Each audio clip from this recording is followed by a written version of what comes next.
Ryan, ano na ang naging aksyon ng LGU para sa kakulangan ng supply ng tubig dyan sa Cebu City? Yes, Ella, sa ngayon ay nagrarasyon na ang syudad sa ilang mga residente na apektado ng kakulangan ng supply ng tubig at naglagay na ng mga mobile siphon tank sa ibang mga barangay. Nagdeklara ng water crisis si Cebu City Mayor Mike Rama sa Cebu City dahil sa pagkatuyo ng ilang water sources sa ilang barangay sa syudad. Una nang nilagay ang 28 mountain barangay sa state of calamity dahil sa kakulangan ng water supply lalo na sa mga taniman bunsod na rin ng matinding init ng panahon o El Nino. Kahapon nagsagawa ng convergence ang mga department head at offices kasama ang alkalde ng syudad upang mapag-usapan itong kinakaharap na water crisis.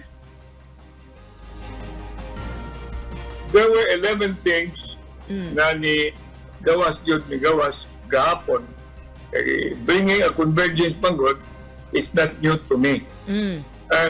Even during Yolanda, Odette, vaccination, COVID, and now we are confronted by this concern which is not ordinary but really has to be much confronted with seriousness, and this is the water.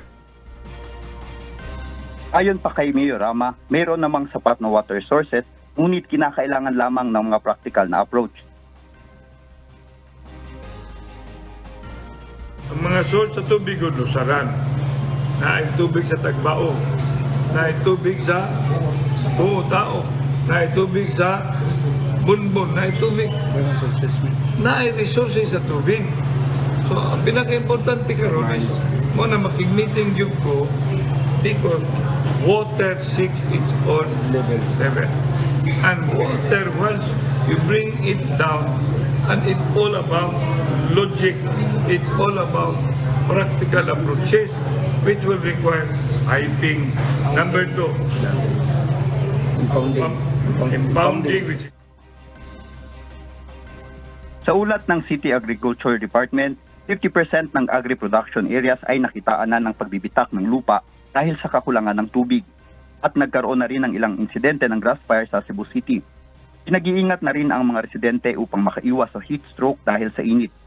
Kahapon ay nakapagtala ng 37 degrees Celsius na heat index sa Cebu City at maaari pa umano itong tumaas sa mga susunod na araw ayon sa PAGASA. At yan muna ang update mula dito sa Cebu City. Balik sa iyo, Ella. Maraming salamat, Ryan Malyari.